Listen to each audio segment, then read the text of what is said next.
નમસ્કાર. નવપરા ગુજરાતમાં આપનું હાર્દિક સ્વાગત છે. હું છું તમારી સાથે ધવલા બ્રહ્મભટ્ટ. વિશ્વ હિન્દુ કોંગ્રેસ 2023ની કોંગ્રેસની જે કોન્ફરન્સ જે છે એ બેંકોક ખાતે ભરાઈ હતી અને ખાસ કરીને એ સમગ્ર જે છે એ વિશ્વ હિન્દુ જે સમગ્ર દુનિયામાં જે વસતા જે હિન્દુઓ જે છે એ હિન્દુઓને જે એક કરવા માટે ખાતે ભરાઈ હતી. અને ખાસ કરીને વિશ્વ હિન્દુ કોંગ્રેસ એક એવું સંગઠન છે જે સમગ્ર વિશ્વમાં રહેતા જે હિન્દુઓ છે એને એક પ્લેટફોર્મ પૂરું પાડે છે. ત્યાં સમગ્ર લોકો એકઠા થાય છે. એમાં ખાસ કરીને જે બી હોય છે એ ભેગા થાય છે. ત્યાં સ્ટુડન્ટ યુનિયનો હોય છે એ ભેગા થાય છે. જે પોલિટિકલ પાર્ટીના જે હિન્દુ સમગ્ર જે વિશ્વમાં હિન્દુઓ હોય છે એ ભેગા થતા હોય છે. જે ખાસ કરીને વડોદરાના જે ગુરુમાં જે છે એ અહીંયાથી પાર્ટિસિપેટ કરવા ગયા હતા. તો આપણે ગુરુમાં સાથે વાતચીત કરવાની છે. વડોદરાને સંસ્કારી નગરી કહેવામાં આવે છે અને એની સાથે આધ્યાત્મ સાથે જોડાયેલા જે ગુરુમાં જે છે એ ઘણા ટાઈમથી છેલ્લા 35 વર્ષથી એ સેવાના કાર્ય કરે છે અને આધ્યાત્મિક લોકોને આધ્યાત્મિક જે હિન્દુ સનાતન જે ધર્મ જે છે એનો એ પ્રચાર કરે છે. તો આપણે ખાસ કરીને આ ગુરુમાં સાથે આપણે વાતચીત કરીશું. તો આવો આપણે આ ગુરુમાં સાથે વાતચીત કરીએ.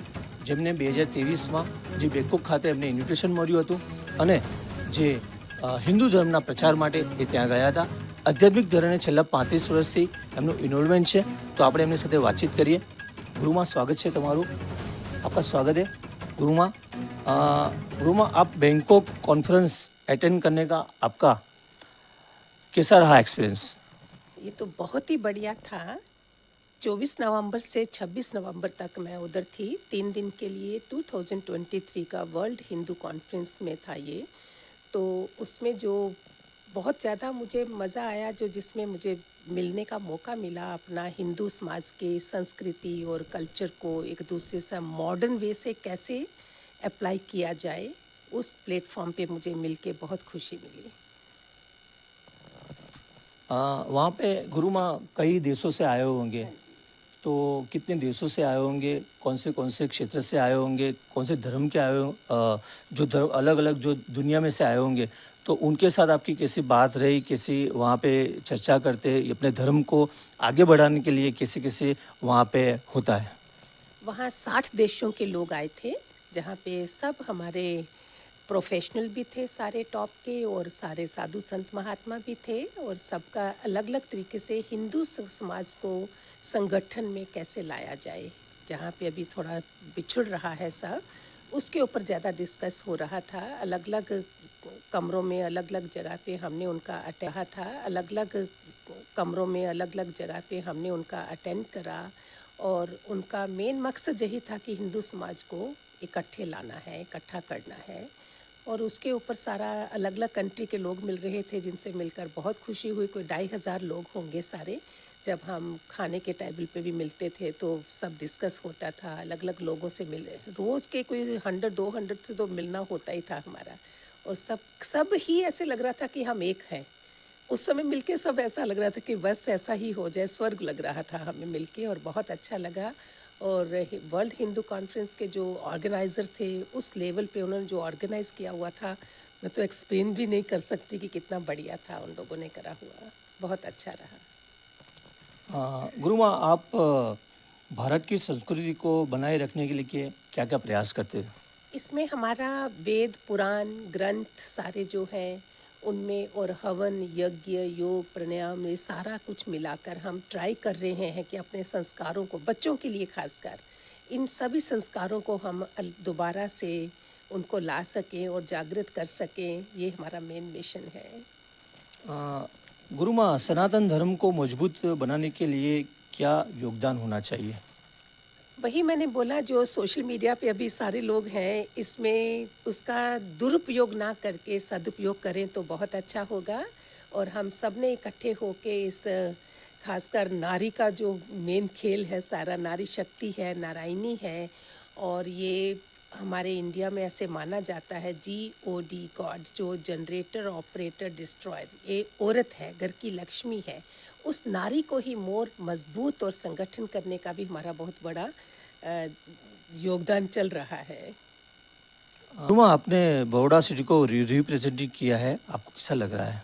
मैं तो गर्व महसूस कर रही हूँ कि मुझे वहाँ जाके अलग-अलग देशों के लोगों से जो मिलके और उस पे अपना संस्कृति और कल्चर, इसके ऊपर ही हिंदू समाज का जो मुझे मौका मिला है ना, ये प्लेटफ़ॉर्म मुझे कभी मिल नहीं सकता था, जो मुझे बहुत अच्छा लगा। और सबसे मिलके ऐसे लग रहा है कि दोबारा से सतयुग फैल ही रहा है, शुरू ही हो गया है। बहुत ही बढ़िया था। रुमा, हमारे देश के जो यंगस्टर है, तो वो सनातन धर्म में बिलीव करे, उनका कैसा योगदान होना चाहिए? उनका योगदान योग प्राणायाम करा के उनको एनजीओ में थोड़ी सेवा वगैरह करें। उनके लिए हम गीता ज्ञान का जो ग्लोबल वेट से हमें लोगों से मिली हूँ वो भी बोल रहे हैं कि हमारे बच्चों के लिए ज़्यादा जो ड्रग्स, स्ट्रेस, एंजाइटी इन सब में ज़्यादा हैं, उनके लिए हम सोचें कि कैसे उनको अपनी तरफ लगाया जाए सर्टिफिकेट दे के। तो ऑनलाइन क्लासेस चल रही हैं और आगे और शुरू करने वाले हैं और उनको हमने ज़्यादा से ज़्यादा योगा और प्राणायाम करके उनको अंतःकरण शुद्ध हो जाए और ये माँ-बाप हमें ही दुआएँ देंगे जब उनके बच्चे अच्छे इस तरह से संस्कारी बन जाएँगे। रुमा, विश्व हिंदू कांग्रेस ने 2014 में किया था, 2018 में किया और 2023 में किया, और आप वहाँ पे उपस्थित रहे थे। कितना फ़र्क है उस ज़माने में 2014 में फर्स्ट बार किया था और अभी 2023 में किया है? अभी का जो है वो तो आप मैं सोच ही नहीं सकती हो कि मॉडर्न वे से कैसे दोनों को बैलेंस किया जा रहा है।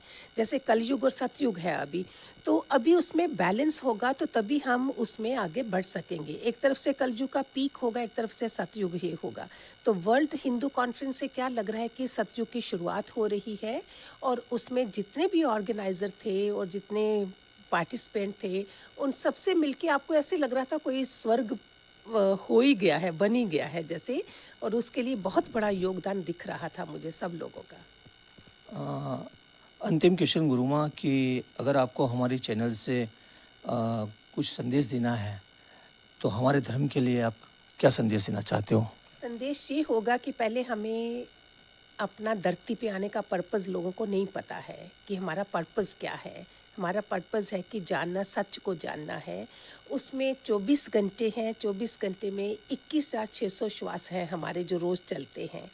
उसको बनाए रखने के लिए time is money more than money, कि टाइम का उसका सदुपयोग किया जाए। और जितना सोशल मीडिया भी चल रहा है उसका दुरुपयोग ना करके बार-बार मैं आप सबको बोलती हूँ कि सदुपयोग करें, जिससे हमारे भारतवर्ष में सब जगह सबको इसका सहयोग मिलेगा और टाइम को ज़्यादा महत्व दें पैसे के बजाय, कि टाइम नहीं होगा ज़्यादा। इस समय टाइम की कमी है, क्या पता कब कल कोई है नहीं है जिस तरह से टाइम चल रहा है। सो सबको है कि अपना सोशल मीडिया का जो सबसे बड़ा खेल जो हमारे साथ उनके माँ-बाप वगैरह सबके बोलते हैं बच्चों के लिए, उसका सिर्फ़ दुरुपयोग से बचें।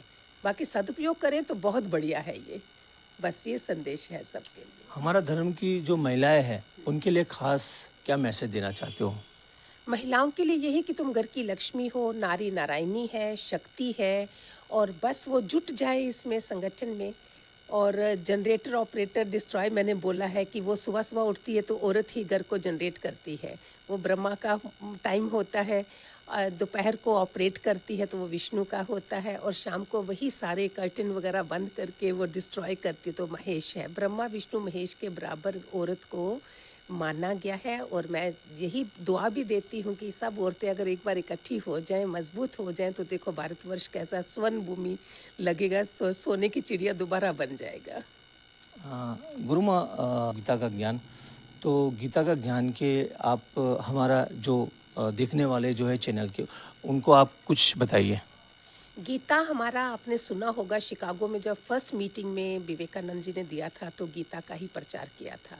और उसमें हुआ क्या था कि एक बार कोई अंग्रेज आए थे उनके कमरे में, विवेकानंद गए थे किनके कमरे में, तो उन्होंने गीता का मजाक सा उड़ाया था जब शिकागो में थे। वहाँ बुक्स पढ़ी थी तो उन्होंने बोला देखो तुम्हारी गीता सबसे नीचे है। तो विवेकानंद जी ने जो हमारे भारतवर्ष के लिए जवाब दिए हुए हैं इतने बढ़िया, तो उन्होंने क्या करा, कैसे अपना अपर हैंड रखा, उन्होंने गीता को नीचे से खींचा तो सब किताबें नीचे गिर गई थी। तो उन्होंने बोला देखा गीता बेस है हमारा। गीता का एक अध्याय भी रोज का शुरू करे, श्लोक का शुरू करो तो देखो अपने आप गीता क्या है, वो गाती है, गीता गान है कृष्ण का। गीता को आप उल्टा करो तो त्याग बनता है, जरा जोर जोर से बोलोगे तो इट मीन्स गीता हमें त्याग करना भी सिखाती है। कि दूसरों के लिए जियो, अपने लिए ही नहीं जियो। तो मैं तो चाहती हूँ कि हर कोई गीता जो ग्रंथ हमारा है, ये इतना पूजनीय है, कृष्ण का गान है, और इसको हम रोज़ के रोज़ अपने डे टू डे लाइफ में लाएँ तो घर स्वर्ग बन जाए। इस समय जब विवेकानंद थे तब टाइम क्या था और अभी क्या है? अभी के टाइम पे अगर हम मॉडर्न वे से नहीं देंगे तो कोई हमें सुनेगा भी नहीं। ख़ासकर बच्चों के पास हमें जवाब देने के लिए कुछ नहीं होता है। इसलिए मैं चाहती हूँ कि माँ-बाप की तपस्या बहुत बड़ी होनी चाहिए। माँ-बाप ही अगर अपना टाइम गँवाएँगे तो बच्चों के ऊपर अफ़ेक्ट नहीं होना। कि अभी की जनरेशन भी अलग है, क्या करोगे? तो उनके मुताबिक हमको चेंज होना पड़ेगा। एक गायत्री मंत्र भी आजकल क्या मॉडर्न वे से गा रहे हैं। उस तरह से नहीं चल रहा है तो बच्चों को पसंद आ रहा है। अभी हर मेहनत जो है हमारी वो बच्चों को अट्रैक्ट कैसे लगे, उसके मुताबिक हमने चेंज होना है। बच्चों ने हमारे मुताबिक चेंज नहीं होना, तब वो फिर अच्छी न्यूज़ नहीं मिलती है बच्चों को जब नहीं सुनते हैं तो। इससे ये फ़र्क है कि अभी के टाइम पे हम भगवान करे बहुत सक्सेसफुल हो चुके हैं। जिस આપકા ખૂબ ખૂબ આભાર ગુરુમાં. તો દર્શક મિત્રો, આ વડોદરાના સ્પિરિચ્યુઅલ ગુરુમાં હતા, જેમને 2023માં જે વિશ્વ હિન્દુ કોંગ્રેસ દ્વારા એમને ઇન્વિટેશન આપવામાં આવ્યું હતું અને વડોદરાથી એમને રિપ્રેઝેન્ટ કરવામાં આવ્યું હતું. તો આપણે ખૂબ ગર્વ થાય છે કે વડોદરાના આ માતા આપણા ત્યાં વિશ્વ હિન્દુ કોંગ્રેસમાં પહોંચ્યા હતા અને જે હિન્દુ સંસ્કૃતિ છે એ હિન્દુ સંસ્કૃતિને ઉજાગર કરવા માટે ખૂબ એમને પ્રયાસ કર્યો છે. તો ખાસ કરીને કહેવામાં આવે છે કે વડોદરા સંસ્કારી નગરી છે અને ખરેખર આ સંસ્કારી નગરી આ તમે જોયા કે જે સ્પિરિચ્યુઅલ કહેવાય જે ગુરુમાં છે આપણે સાંભળ્યા. તો મિત્રો, આ લાઈવમાં બસ આટલું જ. ફરી પાછા લાઈવમાં પાછા મળીશું. ત્યાં સુધી મને રજા આપશો. નવબરા ગુજરાત, ધવલરાવ, વડોદરા.